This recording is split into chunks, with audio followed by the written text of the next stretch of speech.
In Navajo culture, a Skinwalker, or in the Navajo language, Yi Naldushi, I think is how you pronounce it.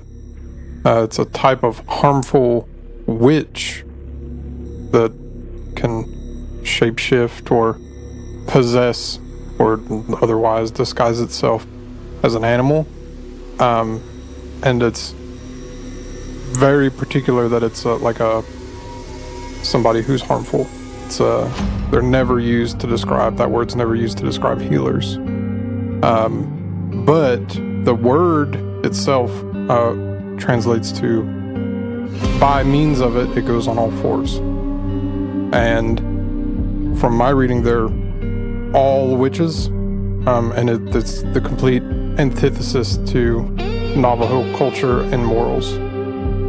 So they do have healers or cultural workers, and those are known as medicine men or women, but the witches are seen as evil, and they perform bad rituals or manipulative magic, exactly the opposite of the good stuff that the medicine men do. And a Wendigo is a malevolent spirit, so not necessarily a physical witch, but it's sometimes depicted as a creature with human characteristics, and it possesses human beings. It's said to make people feel feelings of insatiable hunger, so you're just starving all of the time, or greed, and makes people have the desire to cannibalize other people. And they have the propensity to commit murder and otherwise do unspeakable things to their fellow tribespeople. But some representations of the Wendigo is described as a giant humanoid with a heart of ice and is really stinky.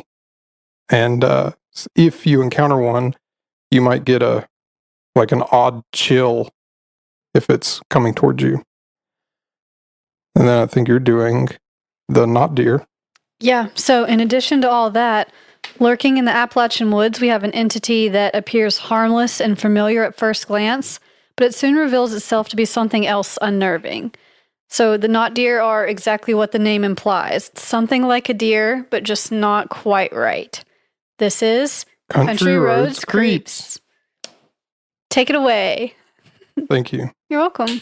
I've been trying to go slower because if I talk too fast while I'm trying to formulate and also read my terrible notes, then I'll just completely fall apart. You're okay. You're doing great. I don't want to redo the intro 4 times. Anyway, if you love the show, leave a 5-star review on your preferred podcasting platform and like and share our posts. And speaking of that, we actually got a bunch of new followers on our Instagram page. That's awesome. I don't know how many. It was a lot. It was we don't have that many already, but it was 20 new ones since the last episode came out. That's a really big jump. So thank you, new followers. Yeah. So I was I keep getting notifications from that, and usually your Instagram notifications are hey, check out these reels from whoever. It's I don't care about this. Right. But all the notifications I've been getting recently are new people following. And so that's very exciting. So if you're here and you've followed in the last week or so, thanks for joining us. Thank you. So it's been fun. Now, you have anything to say before we get into it? This is our last week of the October Cryptid Extravaganza. It's almost Halloween. So thanks for listening this month. It's been fun. Yeah, it has been fun. It's been a busy recording schedule. Yeah, it has. Especially the last couple of weeks. We did an episode, and then we did the Friday the 13th, and then we did another episode 2 days later. Yeah. So it was just a lot of stuff all at once. Yeah, so we'll still have an episode come out next week to begin November, but then we're going to slow back down a little bit and go back to our every other week schedule.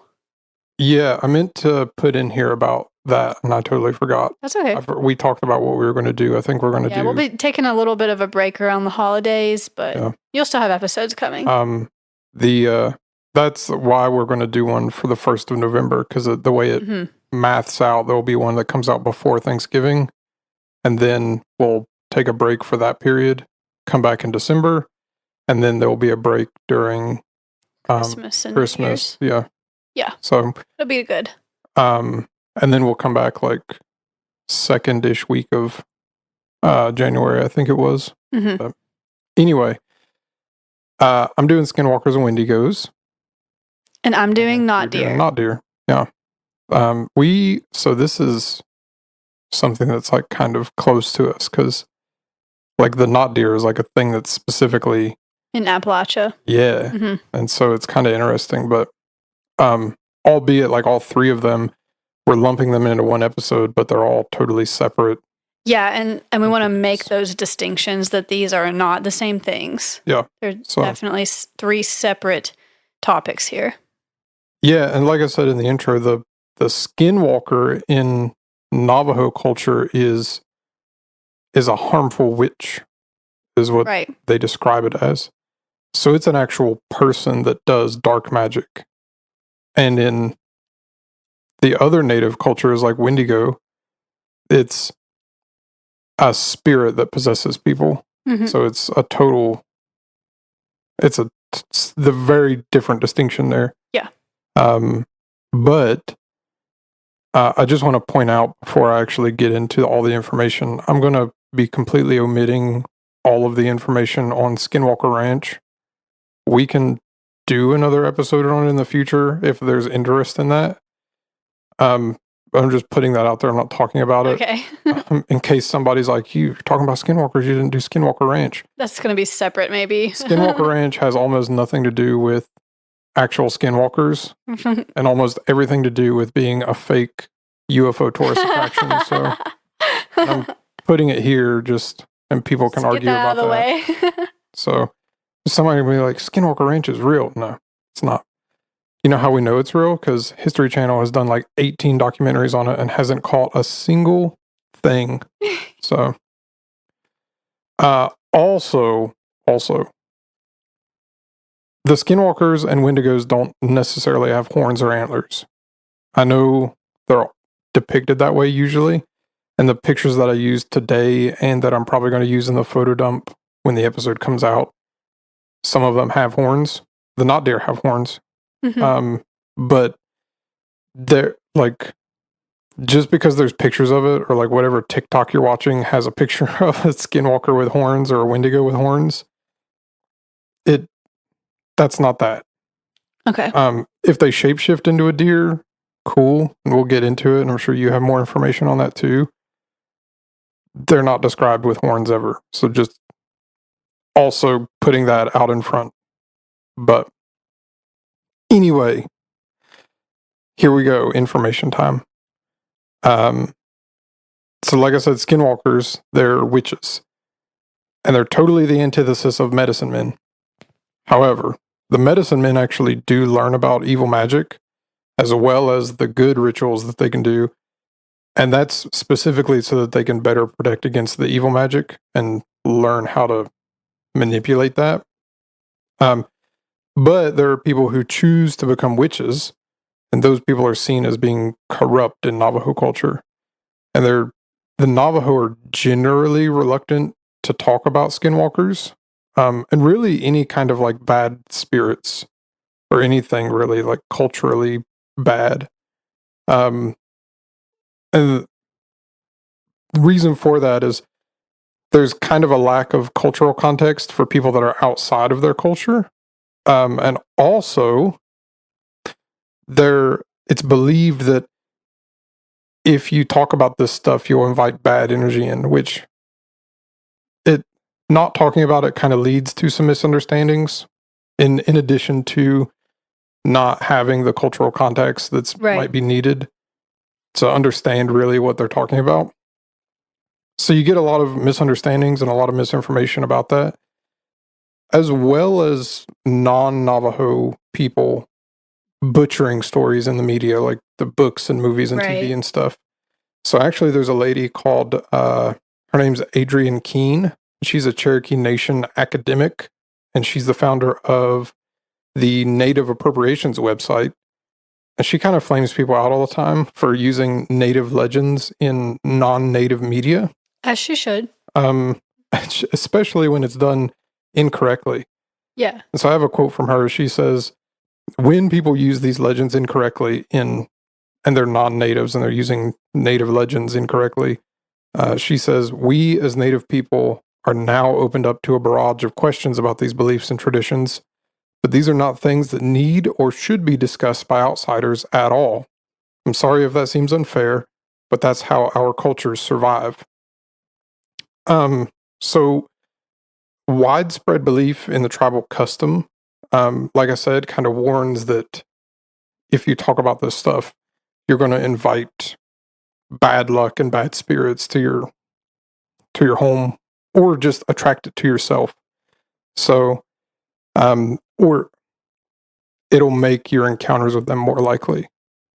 So that's one reason that they would be hesitant as well. And the non-native interpretations of skinwalkers typically take the form of like partial encounter stories, like on the roads, like driving or hiking or something.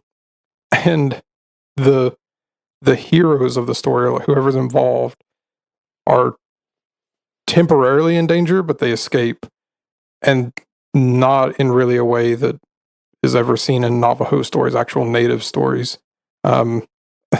Some of the Navajo children actually take the European folk stories and substitute skinwalkers for generic killers like the Hook or whatever.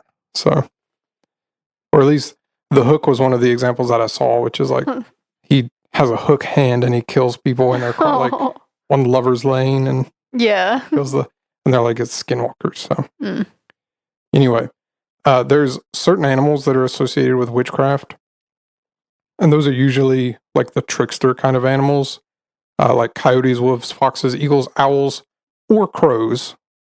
And those animals aren't to be trusted. So some of the Navajo believe that the skinwalkers have the ability to steal the face of people. That's scary. It's so that I guess that means that they can disguise themselves as another person. But if you word it as stealing your face, that sounds a lot more menacing. Oh, like they just come and take it from you? Yeah. Gross. Some people believe that if you ever lock eyes with a skinwalker, they can absorb themselves into somebody's body, or that your body might freeze up with fear, and that allows the skinwalker to channel power and gain control over you. So, they can also include like other kind of creatures that just represent like bad omens or like bad energy, or like, just all around bad in general kind of stuff. So they can possess living animals or people and just walk around in their bodies. Hence, that's so scary, I guess. Yeah. And they can be male or female. Mm-hmm. So you could imagine like Hannah might be a skinwalker right now. I would never know. Say that. Skinwalkers can transform into any animal, but it first has to wear the pelt of an animal in order to like properly transform. And there's similar lore that can be found in cultures all over the world. And that sort of gives like an odd credence to some of the legends. Like if everyone's talking about it, then there must be something there that makes people believe that when it's brought up into like all kinds of different cultures. And so because it's believed that skinwalkers wear the skins of animals they transform into, it's considered taboo to wear the pelt of certain animals. Some of them believe it's any animal. You're not really, there's like particular animals like deer skins or leather, certain ones you can wear. Anything else is taboo. But there's other things that say it's predatory animals only, or it's certain like the trickster animals like coyotes or wolves. Right. Because if you're wearing those, people would think that maybe you're like trying to become one, or that you are one, or it's just, you just don't do it because that's what skinwalkers do. Yes, but also, like, I think that if you wear the skin of predatory animals, that maybe it's considered like you're going to have bad energy. And if you wear the skin of this animal, then you're going to get some kind of predatory energy from it. Now, I should also put in here, weird to like, I don't know. The only word I can think of is like Joey Diaz saying like Gentiles. Like, he's like, the Gentiles, there's a thing with the peanut allergy. But like, we're just two people that don't know anything about native culture talking about this when also we're not supposed to. Right, we are definitely not the authority on this. This is exactly why, like, I think I get into this a little bit later, that I'm not including any like the Reddit stories or like the TikTok stories or whatever, because almost all of them are just non-native people that are telling these stories, and they're making media out of this stuff and not really having an understanding. And the point of this of like episode, the cultural significance of it. Right. And so the purpose of this episode isn't really to tell the stories, it's to be informative as far as we have learned. Yeah, as much as I can like possibly inform somebody on the stuff. So, which, to be fair, like as somebody that doesn't understand the cultural significance or like the cultural back history of this, might not be a whole lot. So there we go. Good disclaimer. Anyway, the like I said, there's some of them only will wear certain animal skins, and the Navajo are only known to wear two hides, sheepskin and buckskin, both of which are used for ceremonial purposes. So, skinwalkers, if they're in a human form, will exhibit like alien kind of behavior. And the thing that comes to mind is like the previous episode on Men in Black, or like Black Eyed Kids, it looks human. It definitely acts kind of human, but it's weird. There's something wrong about it. So, they'll be quiet, distant, and it looks like they seem uncomfortable in the skin that they are. They might also be confused, and they'll completely disregard all of the customs that the tribe has or any of the morals that they have. In some myths, skinwalkers have extra powers like telepathy or voice mimicking or creating a poisonous, disease-ridden magic powder called the Magical Eye, which is like pocket sand, I guess, from King of the Hill. What? Like, where I think it's Dale Gribble pulls out of his pocket, he's like, pocket sand, and he blinds people. Oh, that's funny. Some can't actually transform fully into the animal form, so they'll have some kind of like deformity, like oversized parts, like their feet are oversized or their hands, or they'll have like an awkward walk, or they're clumsy. And that can be kind of the tell for a skinwalker because something ain't right. So this is where you hear the stories of like coyote or deer walking on two legs, or some deformed deer running around, which I'm sure you're going to speak on a little bit more with the not deer stories. Mm-hmm. I have some legends for you. One legend that I found, there's a shaman, and in the shaman's past life, it committed some kind of heinous crime like murdering its entire family. As a rite of passage to absorb their souls, because of this, it can transform into any animal or person they please, although transforming into people isn't really like a common occurrence in some of these legends, and they say it can be really difficult. So they can also mimic any of the voices to lure unsuspecting victims into the woods, I guess. So there's some people who have described their encounters of like something, quote unquote, some kind of animal peering into the window or banging or knocking on the walls or windows. Those who do track down a skinwalker and learn of its true identity must pronounce the name of that evil person in full. And once that happens, the skinwalker will get sick or die for the wrongs that they've inflicted against others. So if you say its full name, Would that be like its human name that it went by before? Yeah. Okay. Yeah, I believe so. So there's a few different ways to kill one. Says they can simplify it down to like just saying the name, like I said, and that kind of robs it of its power. But they say that if you accuse it in public while it's in human form, its normal like shaman form or whatever, it'll rob it of its power as well, and it'll die in 3 days. It could also be like a really long, really involved ritual to do so. So they say that they're reportedly near impossible to kill, and some traditions say that a bullet, a knife, or a spear dipped in white ash might, maybe, possibility be able to kill a skinwalker. I want more More assurance. like definite, more assurance. Yeah. I've found on one website there was actually a witch trial of sorts. And I'm just going to read an excerpt from this article. It's from Legends of America. This was, they say, this was most apparent with the Navajo witch purge of 1878. It initially evolved from a cultural response to so many people moving across and onto their lands. And after a series of wars with the U.S. Army, the Navajo were expelled from their land and forced to march to the Bosque Redondo. That's Fort Sumner in New Mexico. And that's what's now known as the Long Walk of the Navajo in 1864. And there, the people suffered from bad water, failing crops, illness, death, and that reduced their numbers dramatically. After 4 years, the government finally admitted they had made a mistake, and the Navajo were allowed to return to their homeland in the Four Corners area. During these years, many of the tribe's members were said to have turned to shape-shifting to escape the terrible conditions. But in the meantime, the rest of the tribe was convinced that their gods had deserted them.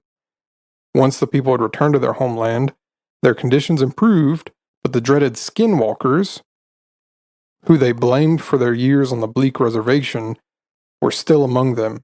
Accusations of witchcraft and the hunting of skinwalkers began when someone found a collection of witch artifacts wrapped in a copy of the Treaty of 1868. The tribal members unleashed deadly consequences. The Navajo witch purge occurred in 1878, in which 40 suspected Navajo witches were killed to restore harmony and balance to the tribe. So, they have their own witch trials. That's really sad. Most of the sightings today of the witches don't include like death or injury, really, but they're mostly like trickster kind of style. And just to be clear, before I get into Wendigos, because this sort of bridges us in, there's kind of another theory on what a skinwalker actually is. It's tied up in the creation myths, and it states that when skinwalkers were in the beginning, skinwalkers were the helpers of whoever the divine beings are.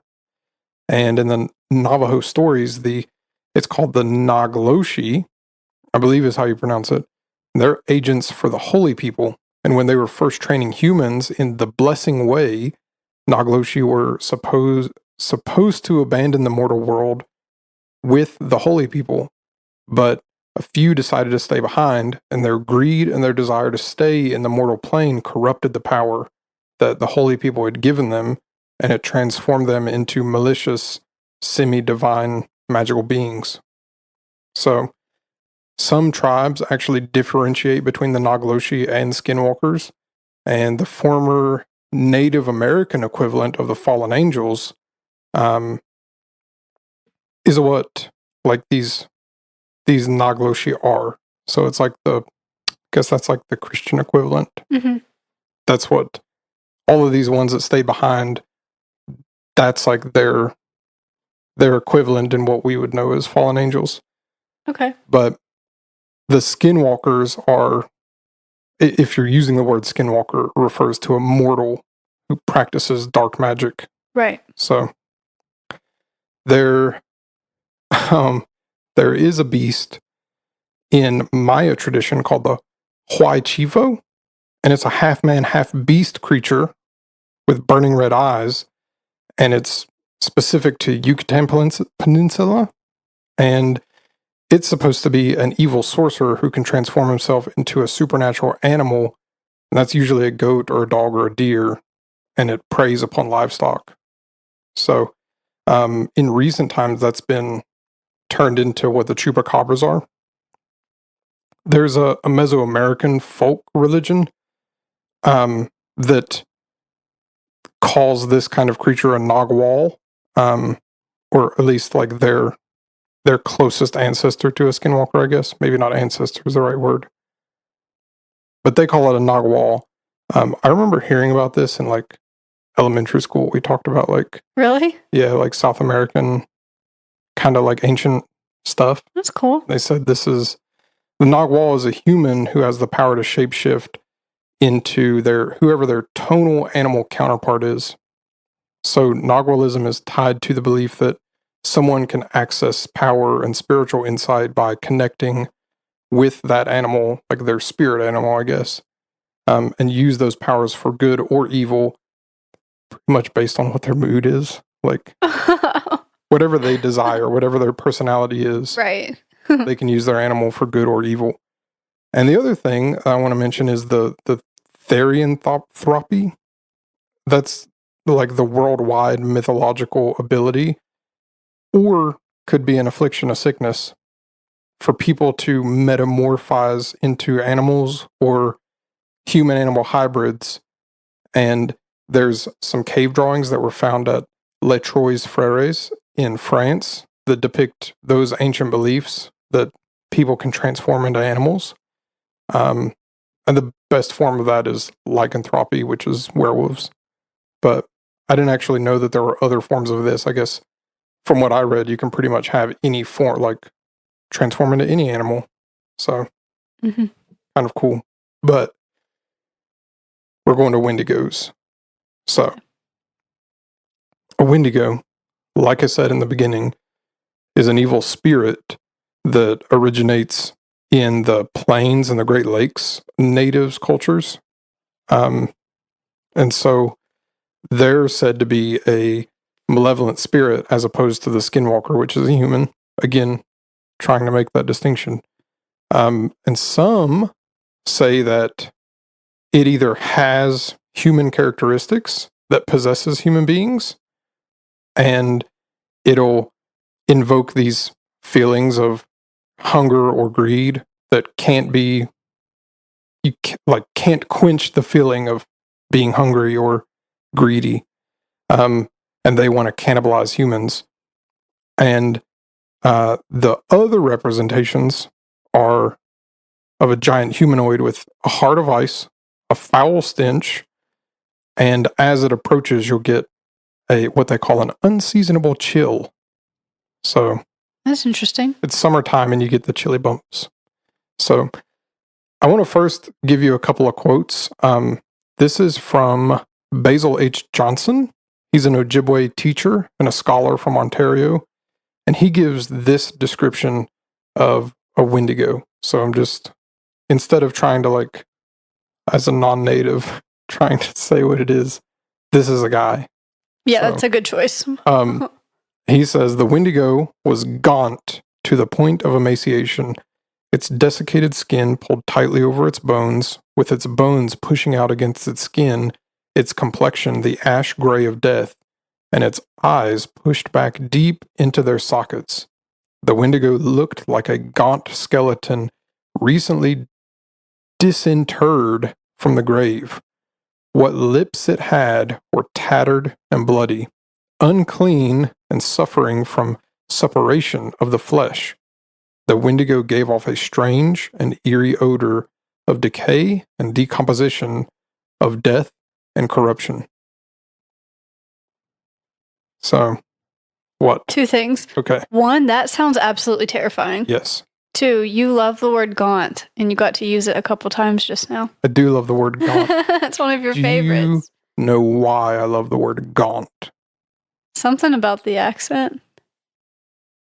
No, No, I don't remember. Or that was a video you sent. there's a lady on who does like TikTok and Instagram videos, and she's from Appalachia. I think she's in Kentucky. Yeah, that's what I was trying to think of. And she did a video where like aliens visit Appalachia. She's so people will know her. I can't remember her name at the moment, but she's known for doing like the Appalachian Grandpa videos. Yeah. But I love them. I love it so much. I'm gonna, whenever you're doing your thing, I'm gonna look for her username and make sure that we mention it because she's lovely. But she did one on when aliens visit Appalachia, and it's like the church lady who's like, "You've got kind of that gaunt look," and it just cracks me up. Yeah, that's funny. They're like, "You want to try some of this product? It'll clear up some of that gaunt look."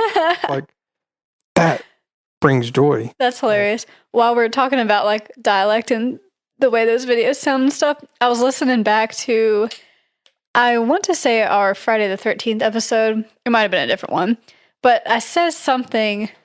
No, it was the Black Eyed Kids. I said paranormal thing, and it sounded a lot like paranormal thing on that video. Like the white thing. And I was like, okay, so we talked about that's probably how the white thing got its name. Mm-hmm. It was just the way it was pronounced. And I was like, oh, I literally did it in that episode. Yep. I said THANG instead of I. Mm-hmm.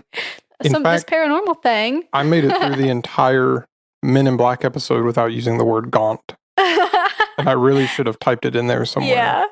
It's a nice word. It is. It's a good one. It's very descriptive. Yeah, you just have to know what it means, I guess. Because gaunt is makes a good visual image. Well, a bad image, but it's like really detailed in your head. Yeah. You hear that word and you picture something gaunt. I'm going to say this again. The Wendigo looked like a gaunt skeleton recently disinterred from the grave. Yeah, that's scary. So Wendigos also, if they possess somebody, they don't have to lose the human's cognition or speech. So they're still like very conscious, very like they can still think for themselves. They can still talk normally. Some descriptions of them, they actually will clearly communicate with their victims beforehand and even like threaten them or like pick on them. So that's kind of eerie. There is a folk story that was collected in the earliest 20th century by Lottie Chickagwa Marsden, who is an ethnographer of the Chippewa of Rama's First Nation, in which a Wendigo also exhibits tool use and an ability to survive partial dismemberment and auto-cannibalism. And so I have a group from that, or a quote from that as well. This says, "One time long ago, a big Wendigo stole an Indian boy, but the boy was too thin, so the Wendigo didn't eat him up right away. But he traveled with the Indian boy, waiting for him till he'd get fat. The Wendigo had a knife, and he cut the boy on the hand to see if he was fat enough to eat. But the boy didn't get fat. They traveled too much.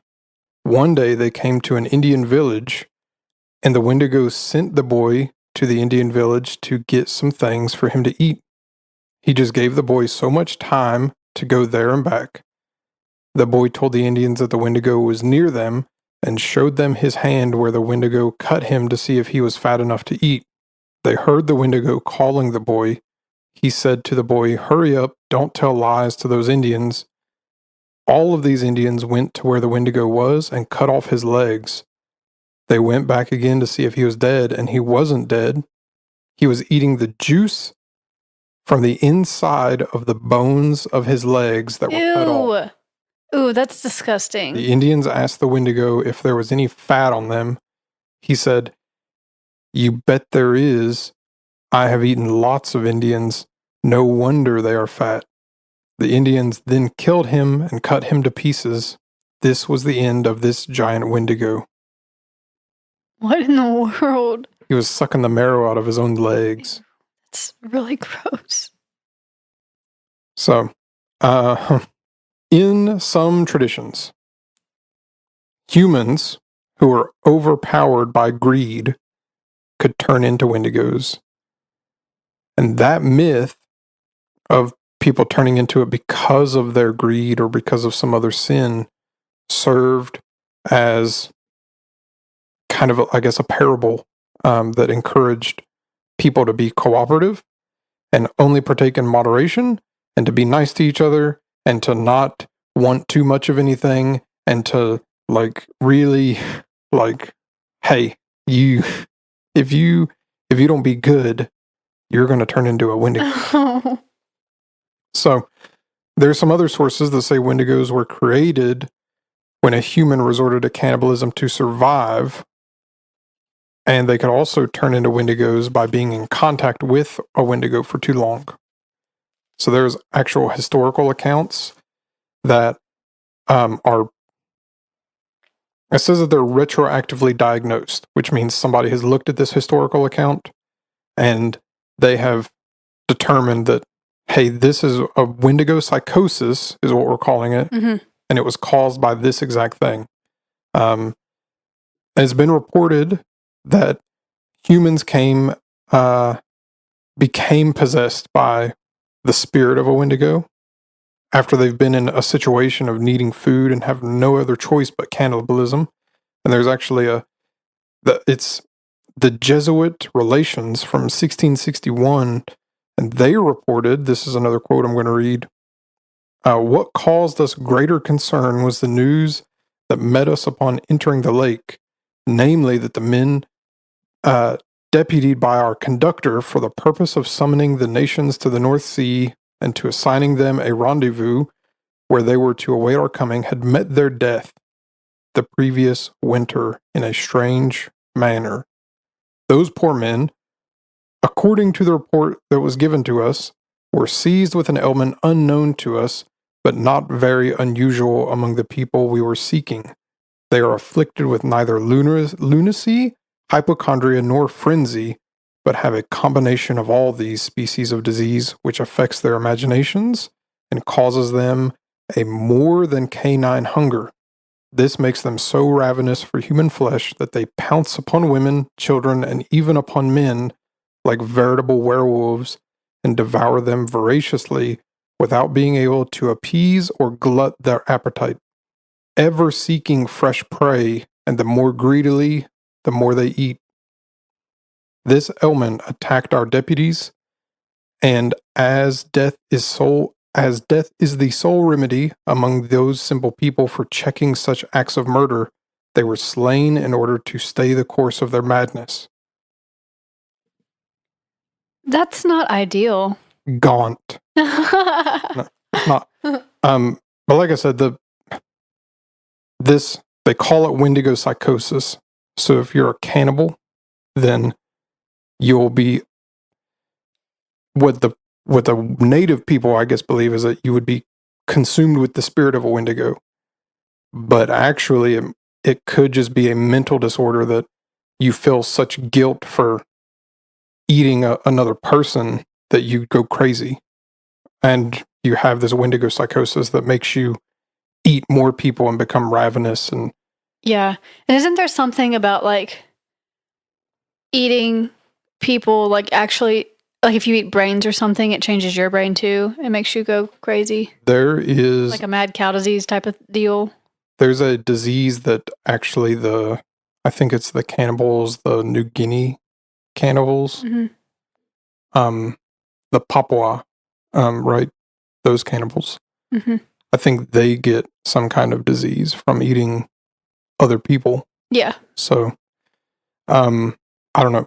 So one of the most famous cases of Wendigo psychosis is so it involves a Plains Cree trapper from Alberta named Swift Runner. So I have some other stuff to read to you. This is during the winter of 1878, that's about the same time that witch trial was going on. Swift Runner and his family were starving, and his eldest son died. And 25 miles away from emergency food supplies at Hudson's Bay Company Post was Swift Runner butchered and ate his wife and 5 remaining children. And it says, given that he resorted to cannibalism, so near to food supplies as 25 miles.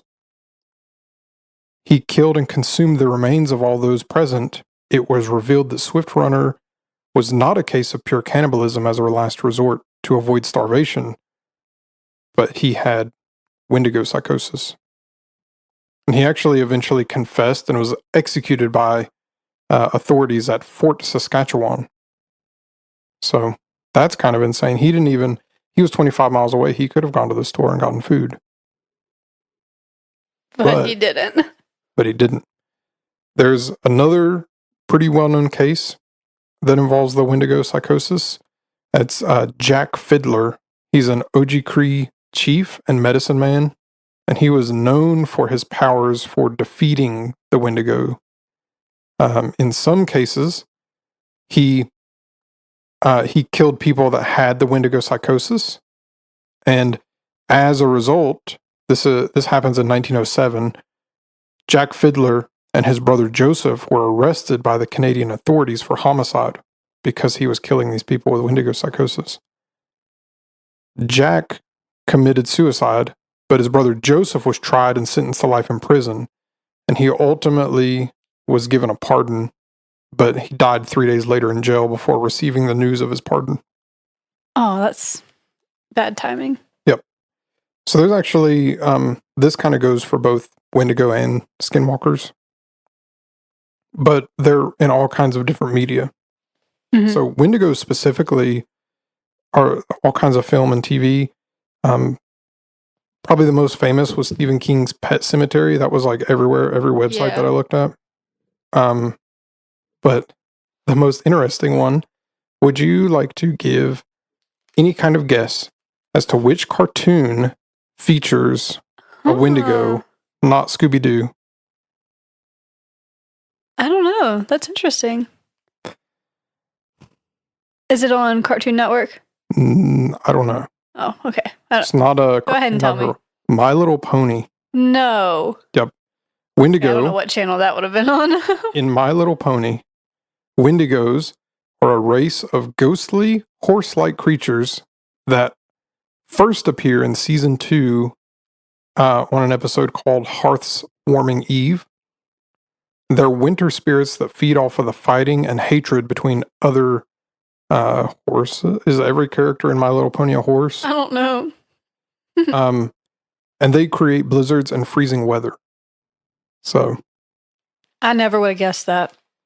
Me neither. That's why I put it in here. That's interesting. Would you like to take any kind of guess as to which U.S. president wrote a book about skinwalkers or Wendigo? I would not like to guess. I know I'll be wrong. Theodore Roosevelt wrote a book in 1893 called The Wilderness Hunter. And it Actually, that does track. If anybody was going to do it, it'd probably be him. Yeah. Yeah. What if I told you it was like Donald Trump? I don't have my China button or it was like President Obama. And he's like, let me be clear.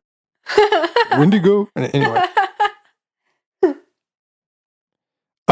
So 1893, he wrote a book called The Wilderness Hunter. It includes a goblin story about a bear-like beast that stalks a camp of 2 hunters, and it only leaves one alive to tell the tale. And readers have interpreted Roosevelt's beast as either being a legendary Bigfoot or a Wendigo. That's interesting. Sounds more like a Bigfoot, I guess, but anyway, regardless, it's in there. Anyway, they're interesting stories. Wendigo and Skinwalker alike. I'm sure you will regale us with the gaunt appearance of a knot deer. Gaunt sounds good on the tongue. It's a good... Sounds nice in the mic. Gaunt. Anyway, they're good stories. Like I said, I'm not going to cover like the Reddit stories that people have because of the native culture significance of it. Yeah, and a lot of people just like take those two terms and what they think they are to write a scary story and really just take away, they're very culturally significant and have important meaning that we don't fully understand or know about. Yeah. I will say one thing about it is that I understand that it's seen as disrespectful for people to write these stories. I do think that they could clear up a lot of the misunderstanding of it if they would just tell people about like what it is. Yeah. And what is the cultural significance of it, or what is the interpretation? Is the culture talking about a literal spirit that they believe in, or is it a metaphor for something else that was of cultural significance back in the day? And I think that could clear up a lot of like a lot of the misunderstandings, a lot of the misinformation, definitely, because you would have an actual source to go back to and say, no, this is what the Navajo religious leaders say. And also it would give people, well, this probably would be a con, I guess, but it would give people something solid to go off of, to do media off of, so that it wasn't as disrespectful, at least.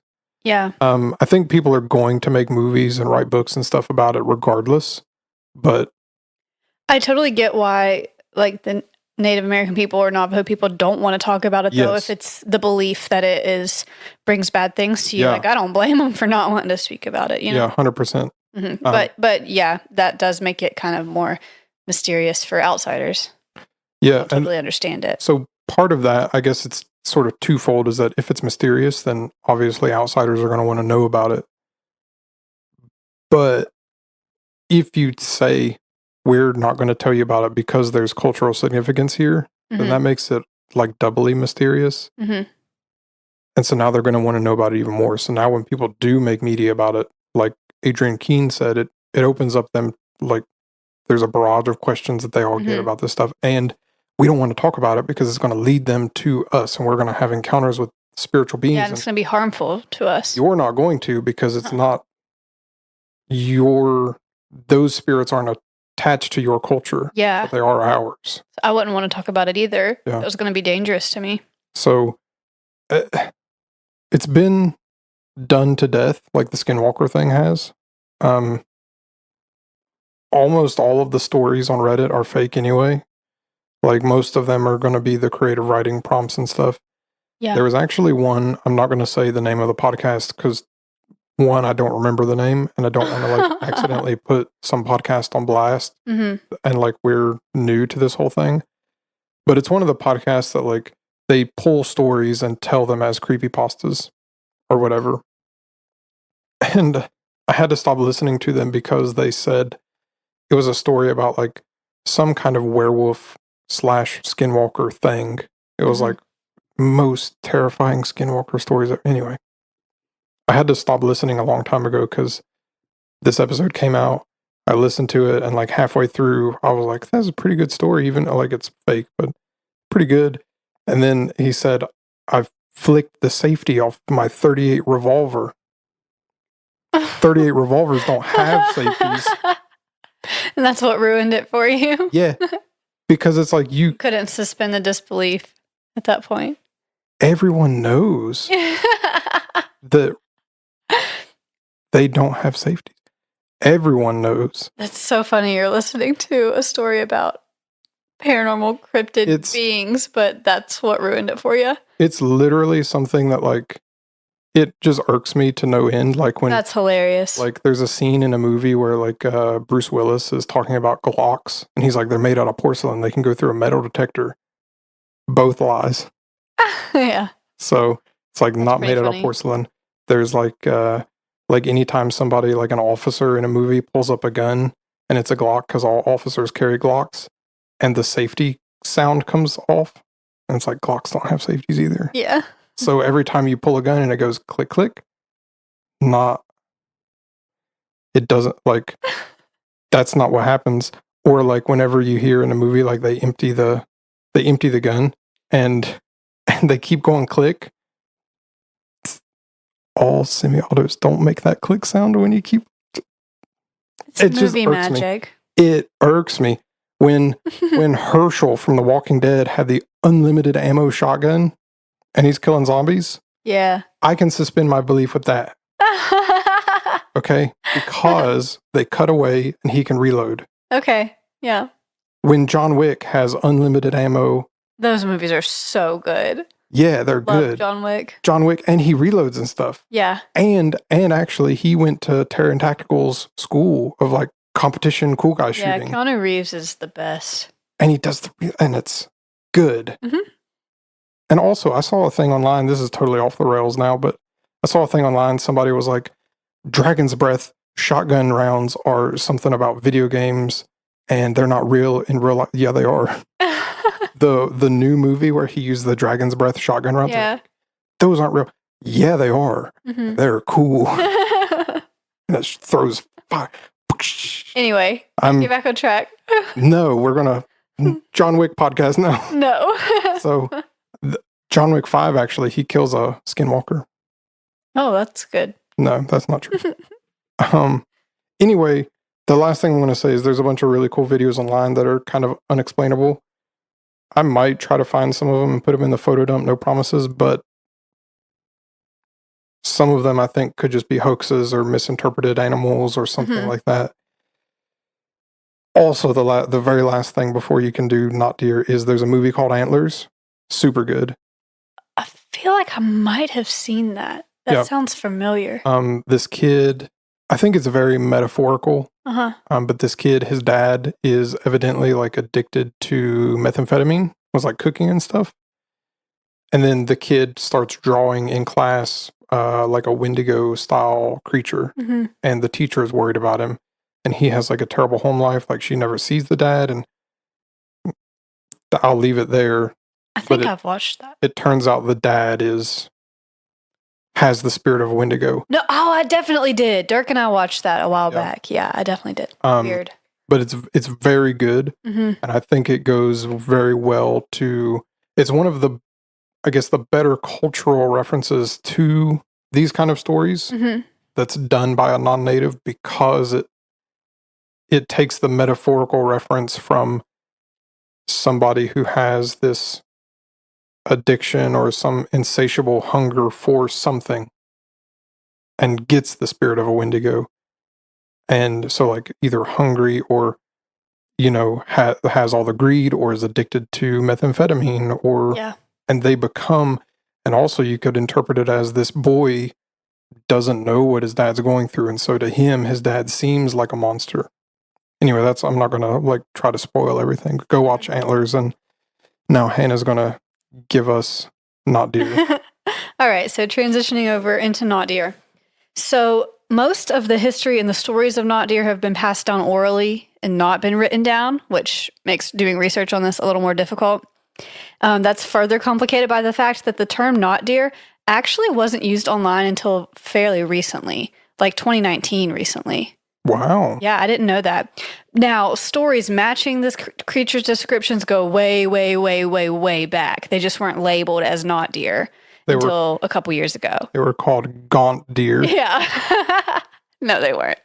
So, like, this thing has been around for a long time, but not deer is a new name for it. So that made it a little harder to find stuff, but is there a name from before, or is it just like all these stories have been compiled and added to the list of not deer stories? Yes, the second one. So this is an Appalachian legend, but sightings of not deer have been reported all over North America, but it's mostly in like Tennessee, West Virginia, Virginia, some in Pennsylvania, that kind of area. Yeah. So this is not a single creature like Mothman or the Grafton Monster or Sheep Squatch. This is a species of cryptid. There's a bunch of them. Oh, good. Like a Bigfoot? Yeah, I guess. Okay. Yeah. So it's not just one not deer roaming around all over the place. There's several. Right. So the deal with this thing is that it looks like a deer at first glance, but usually the eyes or the mouth are not quite right the longer you look at it. So that kind of reminded me of what we talked about with the Black-Eyed Kids, the phenomenon of uncanny valley, which that specifically refers to things that look human but aren't quite. They look gaunt. You gotta quit. Candy.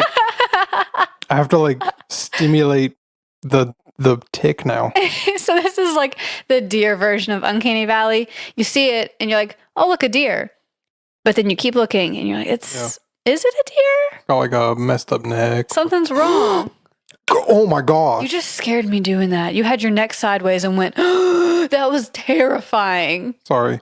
I saw a video. I meant to send it to you, but there was a deer that I saw a video of a hunter posted recently. Uh-huh. A deer walking through the woods. It was missing its entire backstrap. Like something had cut off the backstrap meat of the deer, and it was still walking around, and it wasn't really bleeding, but you could see like whenever it would walk, because that connects to like part of the shoulder, and you could see the muscles move. I wish that I had never heard that. And you could see like some of the organs in there. Stop, Shane, stop. That's enough. That's gross. Sorry, but not deer style. Take that image. Yeah. Not deer. Oh, we're going to come back to that, actually. Put a pin in that. Okay. Pin. Okay. So the traits vary from what people see, but there's always something wrong with it from what a normal deer would look like. I keep messing up my words. That's okay. I feel bad. I laughed earlier. You said not door. I know. And I immediately thought of a mimic. Do you know what like a mimic is? Yeah. So it's like a door, but you open it and it's actually a mouth and it eats you. Oh my gosh. Yeah. Anyway. So like sometimes the thing that will be off is they'll have an elongated mouth, more like a coyote or a dog. Sometimes it's the neck that will be slightly too long. Sometimes they'll have sharp teeth. Mm-hmm. So it's not like they don't always have all of these traits. It's like one feature will be wrong, not the way it's supposed to be. Okay. Sometimes they'll have hands or claws instead of hooves. I feel like that would be really scary to see. And they usually appear twitchy, like they're being controlled by puppet strings almost. Yeah. So it's kind of like newborn deer motions, but with an adult appearance.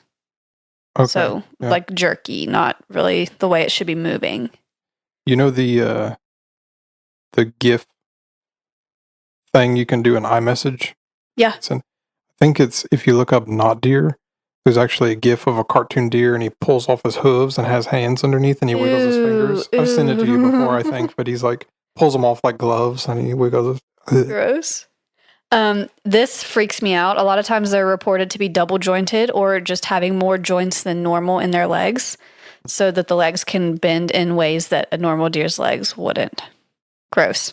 Like flamingo legs or something? Yeah. Like backwards legs? Uh-huh. And this is the worst part of all. Oh, God. They make clicking noises. Ugh. Huh? Like clicking sounds. Like? Yeah. Oh. Like, I guess like chittering sounds. Ew. So the not deer are not as afraid of people as most deer. At this time of year, all the deer are stupid and they don't run from you the way that they're supposed to. But like typically deer are, kind of skittish and they'll run off if you scare them. Yeah. Maybe not right now. They're all running out in the road and being dumb, but they're running on the road and then they see a bright light coming at them and they just stare. Yeah, but like, these not deer, they won't run away. They'll stare you down. And so they're typically larger than normal deer. They're not as big as a moose, but they have more moose-like proportions than deer-like proportions. They're bigger. They're more muscled. And this is creepy. They have forward-facing eyes like predators do. Okay. Yeah, don't like that. No, I don't. Don't like that at all. So they are a predator animal. Sometimes they'll have more than two eyes. That's another one of the features that will vary. So they might have like an extra one on their forehead or maybe four or whatever. They have been seen walking on their hind legs. Good. Awful. Hate that. And even worse, they're incredibly fast. They can get up to 30 miles per hour. I should have looked up how fast a normal deer can run. I was about to ask you how fast are normal deer. As soon as I said that, I was like, Shane's going to want to know. Yeah. How fast thinking of, you said they walk on two legs, and I just think of like the model walk of like a deer. Like. Yeah. Oh, okay. Maybe that's not that fast because it says that white-tailed deer can also run that fast. My bad. They're extremely fast. Okay, but if they're on two legs, though, if they're on their hind legs going that fast, that's pretty quick. How fast is Usain Bolt? Fast. Very. Incredibly. Okay. Okay. Pull it together. Funny. How seriously you looked at me when you were like, fast. Actually the fastest. All right, so the good thing, though, is that they only attack when they're provoked. They're not just going to come get you unless you mess with them. Good. But people that have tried to like go up to them and investigate, I guess, have been chased up trees by them, and they'll like paw at the trees and kind of circle around for a little bit and keep you trapped up there until they just leave. Don't like that. So you see one, don't mess with it, and you'll be fine. They're usually seen on Appalachian roads when people are driving alone by themselves. So some theories of what these not deer could be. Some skeptics say that they're just deer with birth defects that cause their heads to be misshapen or cause strange walking patterns. Other people say that if you see a not deer, it's most likely because you're just tired. You're driving at night, you're hallucinating. A really, really common explanation is chronic wasting disease, also known as zombie deer syndrome, which could explain that disgusting video you were describing earlier. Yeah, well, So this is similar to mad cow disease, kind of what I was saying. It's caused by a misfolded protein or a prion in the brain. And that messes up everything. It attacks the central nervous system. It causes animals to literally waste away and die. Like, it's a horrible, horrible thing to get. Yeah. Does it say, like, I think, like, they just don't, like, when they eat, they just can't get the nutrients, or they don't eat, or they, like, don't really drink, or... Yeah, kind of both. Like, if they do, they kind of stop eating and drinking. So the first sign of chronic wasting disease is difficulty in movement. You get stumbling, you have jerking motions followed by tremors. The animals will start to have a lot of excess saliva production and increased thirst, but then they will eventually, get to the point where they're wasting away, not eating, not drinking. Deer that have this disease will lose fear of humans and they'll act very confused. The wasting away begins, and legs start to kind of lose their internal tissue and become able to swing in both directions. So that could be what looks like there's multiple joints or joints where there shouldn't be because the legs are wasting away. And an explanation for them having multiple eyes could be just open lesions on their face where their skin and muscles are wasting away. Yeah. So chronic wasting disease is also credited by some skeptics for Wendigo sightings because those often have the deer skull face. But I don't agree with that. I think that's just created out of a misconception and just ignorance of what skinwalkers and wendigos are.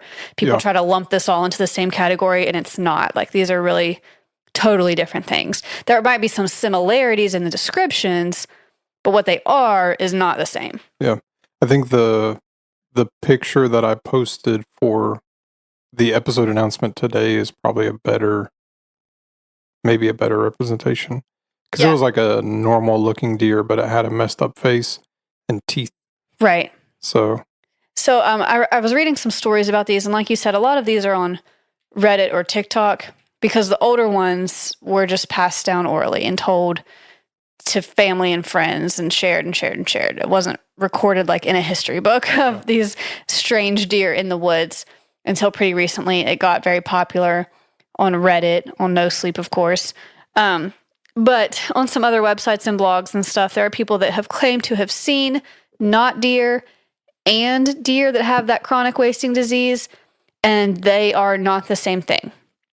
The people that have seen both of these say that they can tell a difference, because unfortunately that chronic wasting disease, I think, has become pretty prevalent. There's been like warnings, in the Appalachian area when you're hunting, you have to be really careful of the deer that you harvest and eat because it could make you sick if you eat meat that has this disease. Yeah. So like that definitely is a real issue, but, and maybe it could explain some of the sightings, but that chronic wasting disease hasn't been around forever.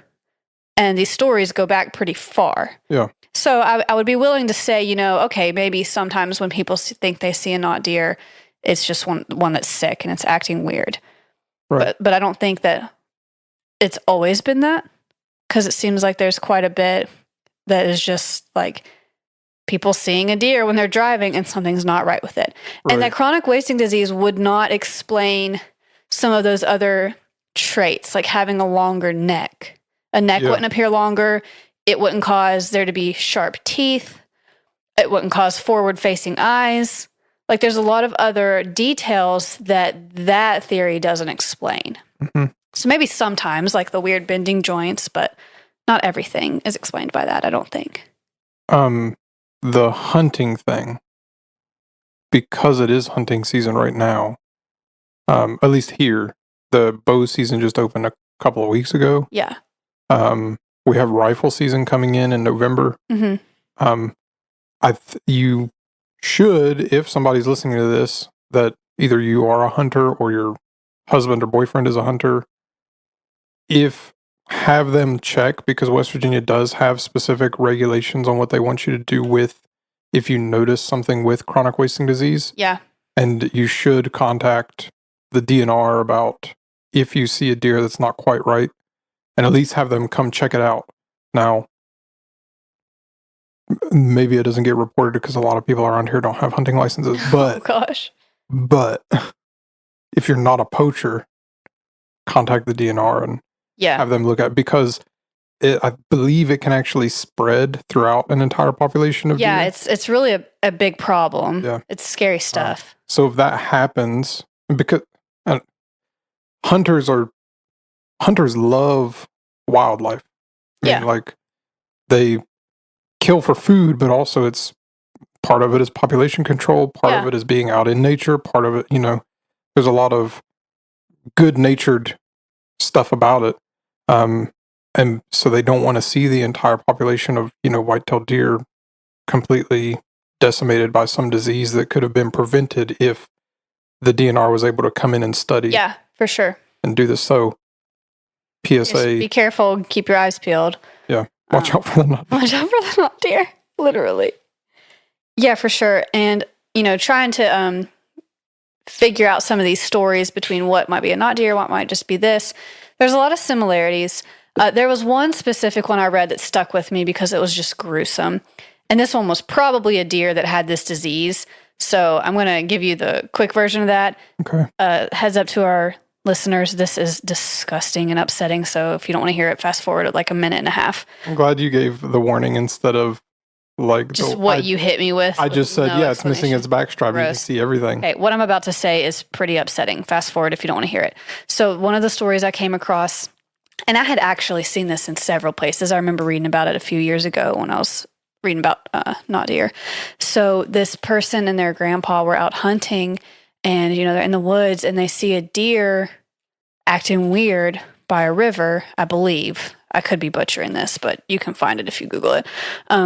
And the deer starts acting weird, and it walks over to a rock and starts smashing its head against the rock until its like head cracks open and parts of its brains come out, and it starts like licking its brains off of the rock.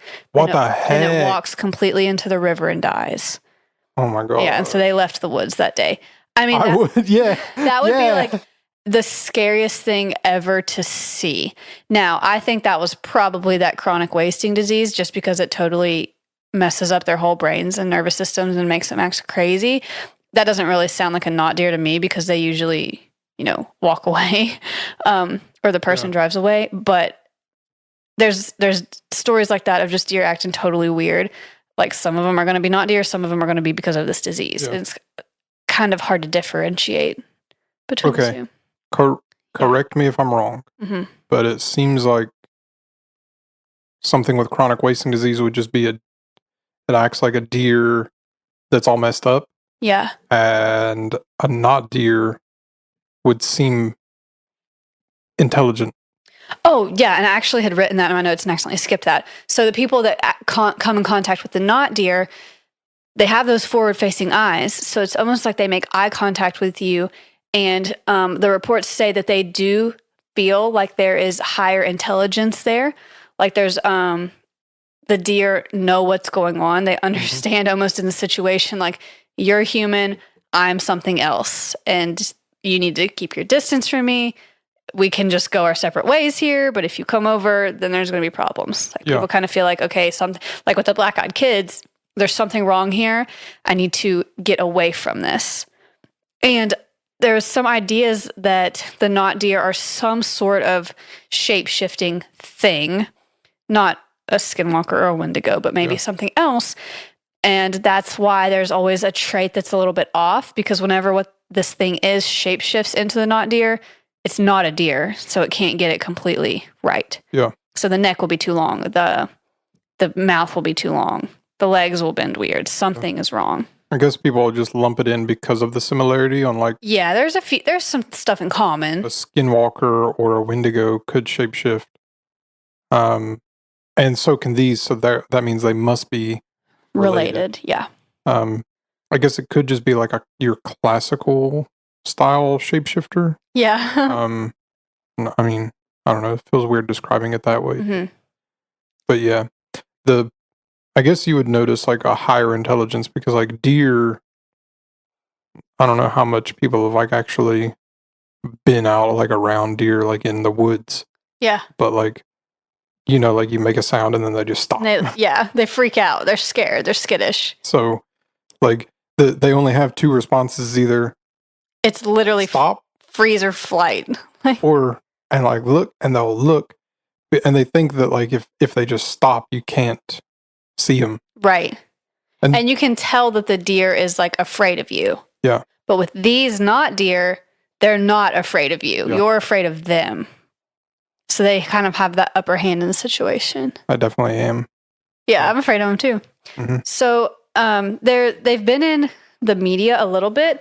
You've mentioned this before, that trading card game from MetaZoo, Cryptid Nation. Mm-hmm. So the not deer have a card in that game. Good. They were also possibly in an Adventure Time episode. Did you ever watch Adventure Time? Maybe. The cartoon. I used to. The episode was called No One Can Hear You. So I don't remember seeing that episode. But there's something in that could be interpreted as a not deer. Okay. Now, I don't think that I personally have ever seen one of these, but I do have family members that have. And these, I mean, I believe them, obviously. And these family members aren't the type to just make up a story. So my husband, Dirk, saw one coming home from work one night. He works late, so he's usually driving home, when it's dark. And he saw a deer on the side of the road one day and the neck was immediately too long. What? I just looked it up. The No One Can Hear You episode. Yeah. That's the gif of the deer, and he pulls his paws off and he wiggles his fingers. So that's from Adventure Time. So everyone go look up Adventure Time, No One Can Hear You, and there's a gif. That's funny. I'm sorry to interrupt. No, that's okay. That's good. That's what I just mentioned. Yeah. So like I was saying, Dirk saw one night, and that kind of freaks me out because that was really close to our house that he saw it. I'll tell you exactly where it was when we are done with this episode. Okay. Don't want to give my address away. Yeah, drop the GPS coordinates in the podcast. But it was really close. And so we were on the phone because he usually calls me when he's coming home. And so we were just talking and he was like, oh my gosh, like what? Because I was afraid he got in a wreck or something. And he said, I just saw a deer with the longest neck ever. And I was like, stop immediately. No, we're not talking about it. Like, that's terrifying. And so he was describing it a little more when he got home. And I mean, like, we've lived in West Virginia our entire lives, that he knows what a deer looks like, Yeah. There's no mistaking it. So if he says that its neck was weirdly long, I don't have any reason to doubt that at all. Now, my sister Riley had a terrifying experience with what might have been a not deer. I don't really know, honestly. Like this story is insane. I don't know what she saw. Listeners are going to have to listen and decide for themselves, but it's freaky. So we have a recording of her telling her story, and we're going to insert that into the podcast now. Okay. So one time I was coming down this kind of like backwoods, curvy mountain road. I'd been on this road before, and I never have cell phone service. And it's a pretty long stretch of like curvy mountain to not have service, maybe like 4 minutes or so, which maybe isn't that long of a time, but it's a really long time when you're scared. So I was driving down this road, and I've driven down it 1,000 times, and I always get like a very eerie, sinister feeling when I'm on it, even during the day. And I've never really been able to explain it, but like it's scary enough that I won't even look in my rear view mirrors or anything while I'm driving down it until I'm through it. So one time I was driving down, it was night, super dark out, but it was clear, like it wasn't raining or anything. But of course there's no street lamps or anything like that. So I'm driving, and I'm to this, like, in between the curves, there's this one straight stretch. And I'm coming on that straight stretch, and I see something in the middle of the road. And it's, like, kind of, like, crouched over. Maybe, like, it would be on all fours if it was an animal. But it didn't look right. And so I slowed down, thinking it was some sort of animal or person, maybe, because it's not, like, uncommon for somebody to be walking up and down that road. And as I get a little closer, it stands up, and it looks like a human, but its arms are too long. And that's really the only way I know how to explain it. Like, I could just tell that it's like Uncanny Valley, I guess. Looked like human, but its arms were too long. And it had, like, horns coming out of its head. But it didn't have fur. It was, like, not skin colored, but it looked like it had skin. Like, it wasn't furry or fuzzy or anything like that. And it had, like, glowing green eyes, but not in the sense of, like, super bright flashlight green eyes. They were, like, dull, so they weren't like super bright, I guess, but I could tell they were green. And it starts kind of like convulsing, I guess, like twitching back and forth super violently. And so when I realized, as soon as it stood up and I realized its arms were too long, like it looked like a human, but it wasn't, I sped up because that was the only thing I could do. So I slowed down when I first saw it because I thought I was going to hit something. And then I was like, well, I'm going to hit it or die, so I'm just going to try to hit it. So I sped way up and it disappeared. And that sounds like it was a really long time, but really the whole thing was probably like 4 seconds. But it was terrifying. I truly felt like the most horrible feeling. I felt so sick and nauseous. I was just terrified. So I like fly down the road until I get back to service, and I immediately call Hannah, and I just like freak out telling her what happened. And it was terrifying. I will not drive that road at night anymore. I very rarely drive it in the daytime, but never again at night. It was super scary. And now we're back. All right, so that was my youngest sister Riley's story. That's insane. I mean, do you remember the night that she saw that and she called both of us and told us? Yeah, because that was terrifying. That night you called me and you were like, you'll never guess what Riley saw. Like, you have to get in this call with us. And I was like, that's a knot deer. Yeah, and we hadn't heard of it. What the heck is that? Mm-hmm. And I was like, well, look it up. Look up Appalachian knot deer and look at the pictures. And then tell her. And so then I got another call and it was you, and you're like, I'm trying to connect Riley into this. Yeah, so because like you need to hear it from her mouth. And I mean, Riley, again, like I was saying, just like Dirk, has absolutely no reason to ever make up anything like that. Like, I totally 100% believe she saw what she saw. And I mean, you were on the phone call with her. She was freaked out. Like, you could tell. She was very sincere and very scared about what had happened. So I mean, I definitely believe that. And when she got home that night, she drew a picture of what she had seen to try to help explain it a little bit. I'm gonna go back and find that picture, and if she's okay with it, we can add it to the photo dump. I want to ask her first. She might not want that posted, but it is alarming. Like, when she texted that to me, my blood ran cold. Right. It's so scary. So there's absolutely something out there. I believe her story 100%. Others might not because they don't know her. That's totally fine. Like, I mean, I read these stories on Reddit and I'm like, okay, that's made up. That's not true. Yeah. But the person that wrote it, it might have been. But, as a sister, I totally believe what she saw. It freaks me out. I think it's scary. There is stuff out there. So that's pretty wild.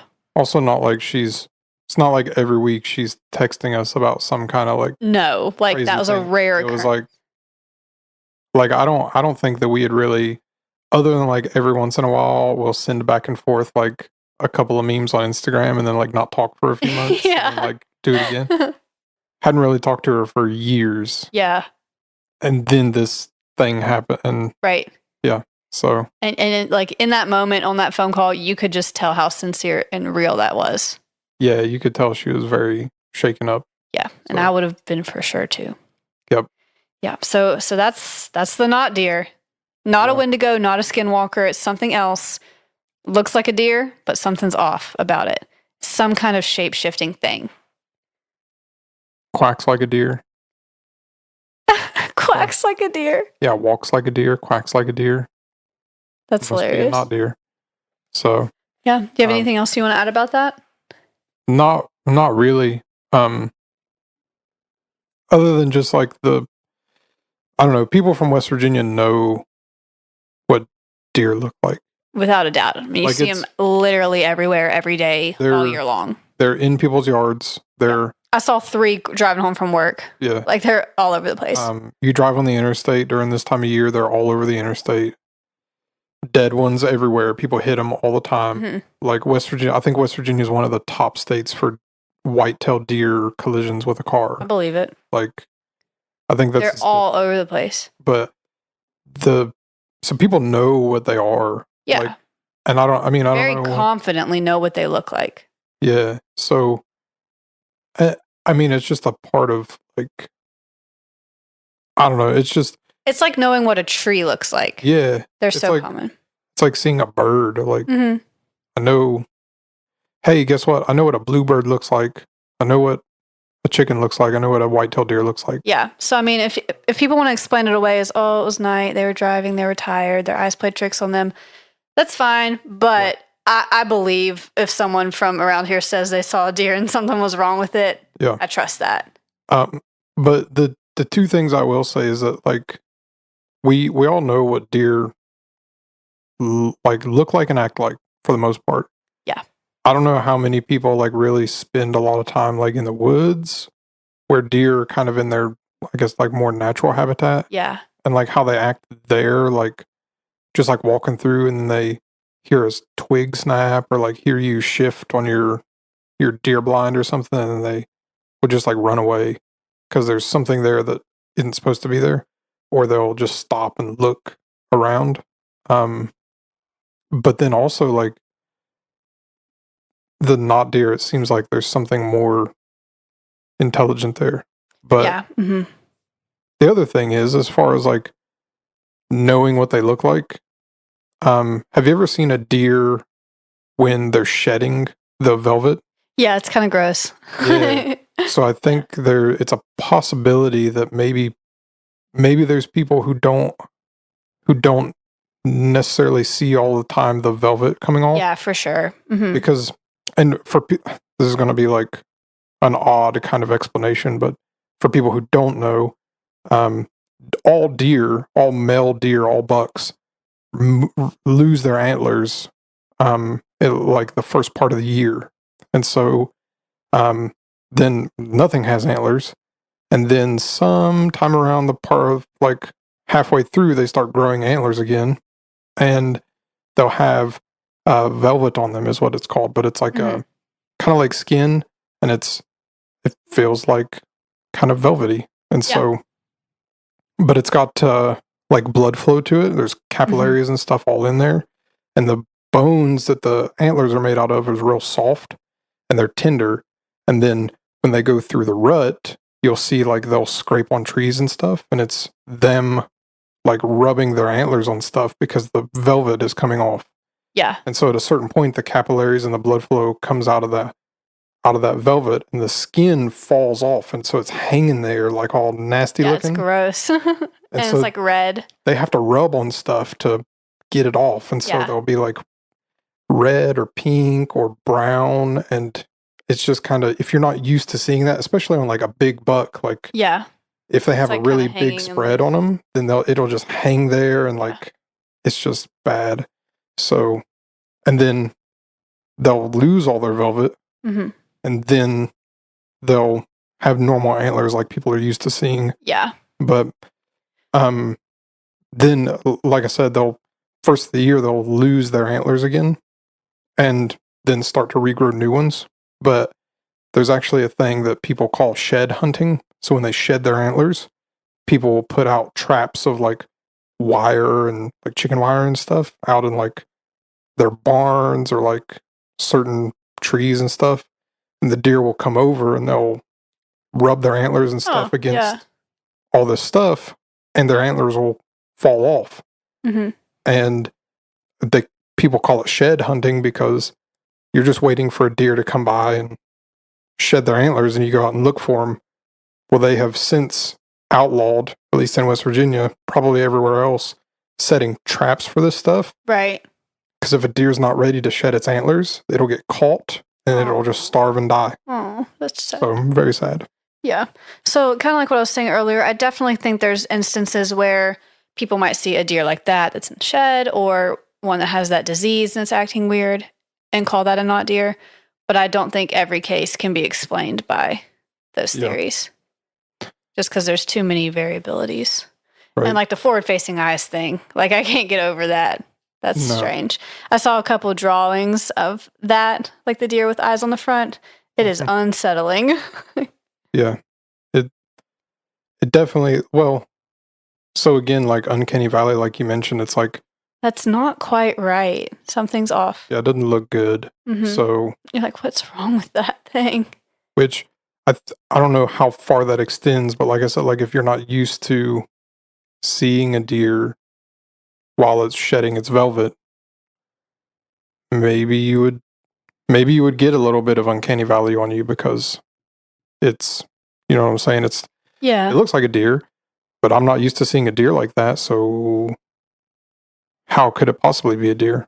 But I think people around here and most of Appalachia are used to seeing deer by now. In all stages of life.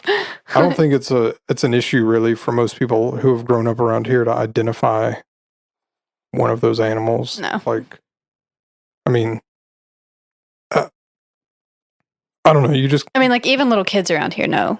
They can tell like what type of deer that is, how old it is, boy, girl, baby. Like people, like everybody just knows it's part of life here. So we could also tell if something's not right. Well, no, I mean, they're everywhere. And also we have a huge hunting culture here. Yeah.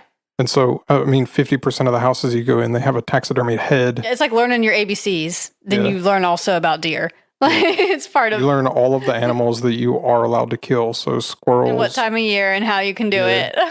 Yeah. Exactly. So like you learn like, here's a squirrel and you kill it with these weapons, and this is what you can do with it afterwards. Yeah. This is a deer and you kill it with this weapon. And, here we're going to trap like raccoons and, we're going to kill coyotes. And even coyote hunting is a big deal. And coyotes are mentioned in like the Skinwalker stuff. People see weird stuff at night with animals all the time. So. Yeah. Also, now that I mention it, and this is the last thing, and then we're going to sign off, but unless you have something else you want to say. I just want to talk about Bridge Day really fast. Oh, okay.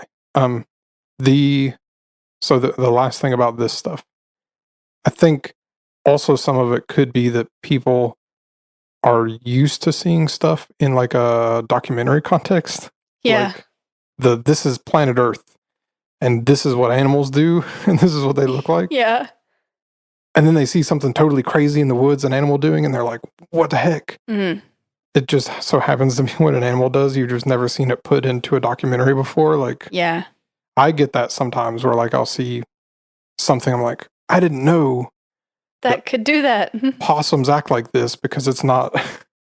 Yeah. So anyway, Bridge Day. So Bridge Day, for anyone that is not familiar with Bridge Day, it is this big event that happens in West Virginia every year.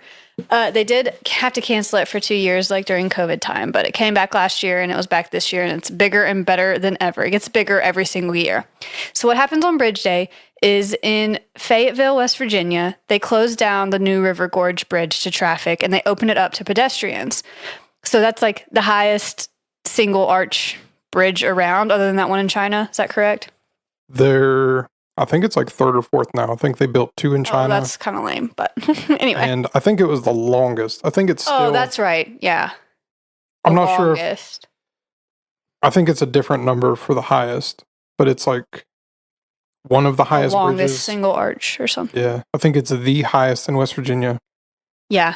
And I think it's single arch span bridge. I think it's the highest and longest in America. I'm pretty sure. And I think they built 2 in China. These are important statistics, Hannah. We have to beat the Chinese and build another one.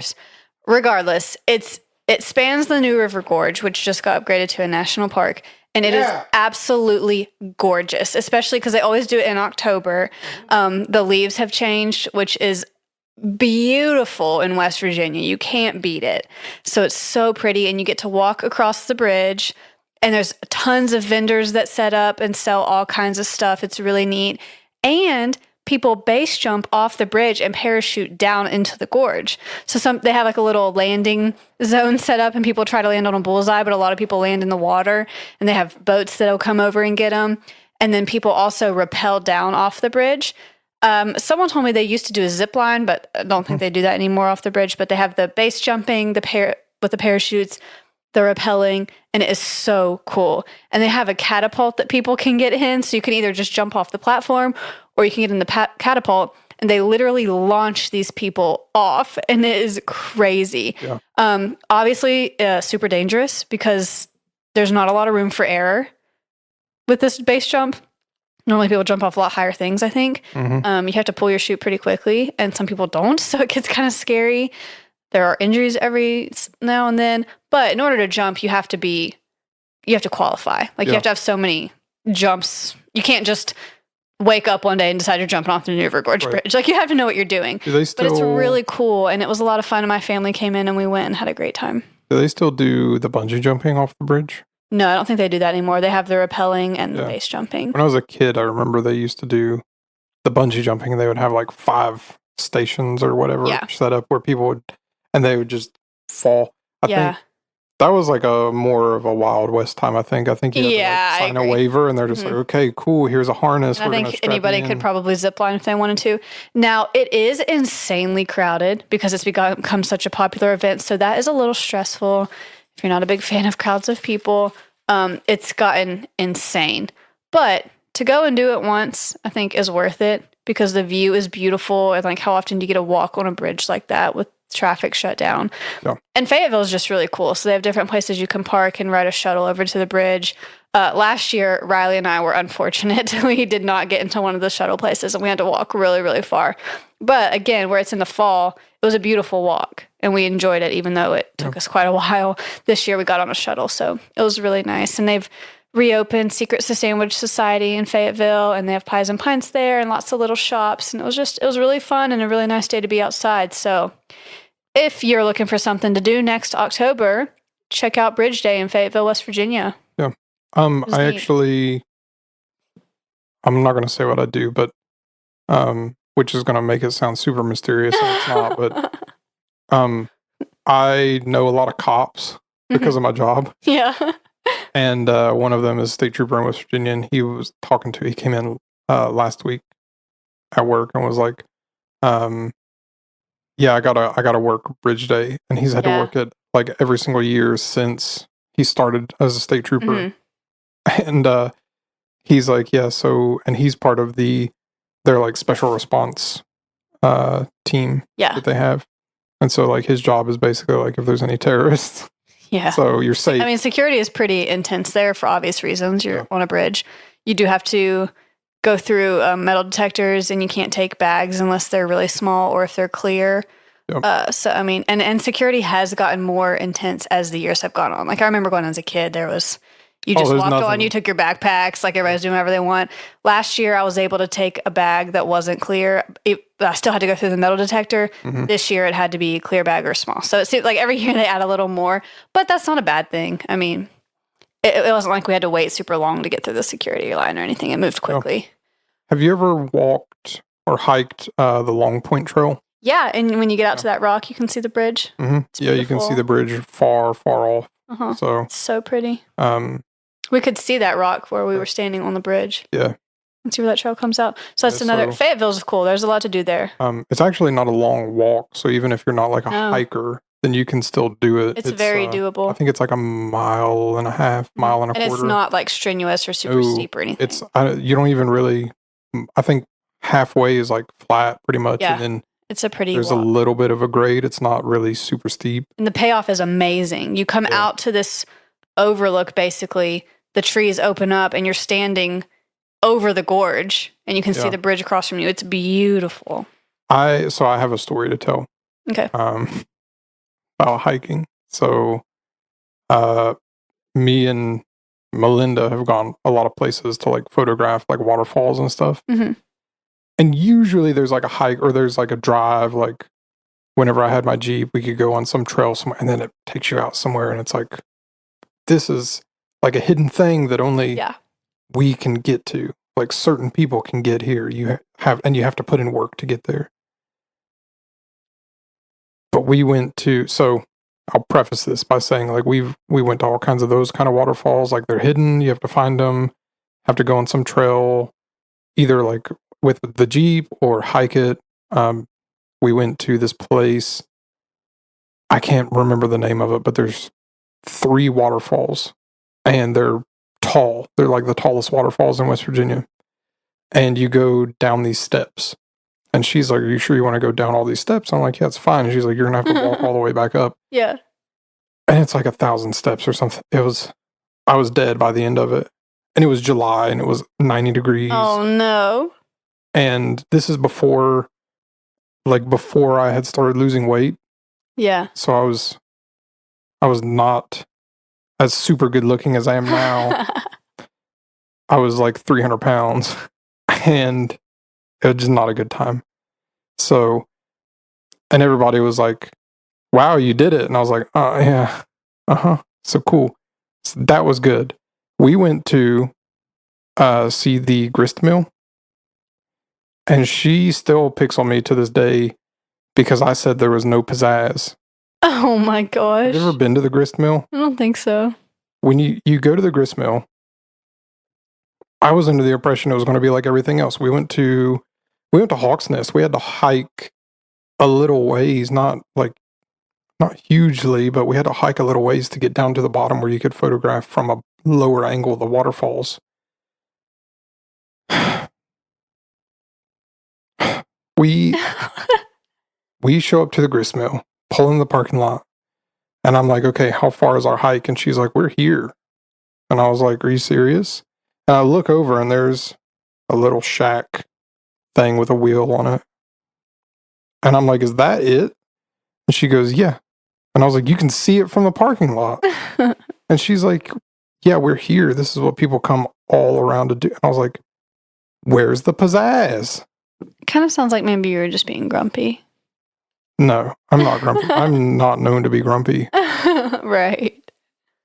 But so we photographed this thing, and it's cool. It's whatever. But you just pull in the parking lot and it's there. Yeah, maybe some people want to see it and they can't really hike and they still get to see it. That's cool. They can see photographs. So Long Point has the pizzazz. Yeah, it really does. It's not a hard hike, and you get there, and it's good. You come up the little hill there at the end, and there it is, and there's the bridge, and you can see it. It's right, perfectly angled, like evidence of like God's creation that He made the rock that faces the bridge. Yeah.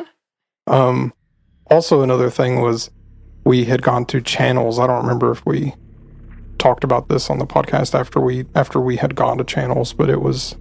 I know we talked about it, but I don't remember if it was on here or not. So we went to the Channels in Virginia, and it's so basically like, I guess there was all this ice and stuff from like there was water covering these mountains a long time ago, and the ice had got into it. It froze and made cracks in the rocks. And so there's these huge like pathways that you can walk through these rocks, and it makes kind of like a maze. But it's like that sounds really cool. It's like a 3-mile hike up a hill, up a mountain. And so we got like a mile in, and I was like, this isn't that bad. And then we got 2 miles in, and I was like, this is getting pretty bad. And then we got 3 miles in, and it's like, man, I'm really having a hard time. Oh. And it was straight up the whole time. It was like uphill. There's not really too many flat spots to really rest at that you can kind of keep going on. It's not as hard. So, and there's actually like a 14-mile round trip that goes to a different place. But if you go to the Channels, then it's super cool, and you can walk around in it and stuff. It's cool. That has pizzazz. Yeah. We're all about the pizzazz here on Country Grist Road Mill, Degrees. no pizzazz, 0. 0 out of 1 stars. All right, let's wrap this episode up. Be safe, driving home. Watch out for the Wendigos. Ooh. And the Skinwalkers. Ooh. And the regular deer. Yeah, for real. And, you know, keep an eye out for the not deer also. Bye. Bye.